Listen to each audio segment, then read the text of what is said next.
Hey, how's it going guys? Dave here from the Blackstone Valley Tourism Council, and today we're going to take a little walk around the old Slater Mill National Historic Landmark.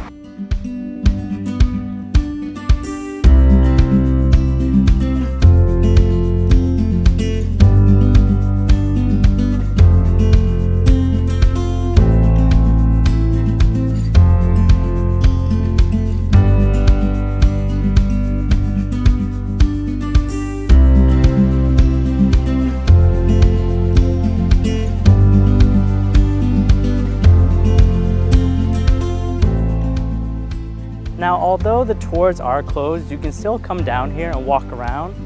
There's a garden, you have the Blackstone River, and there's a nice park nearby as well.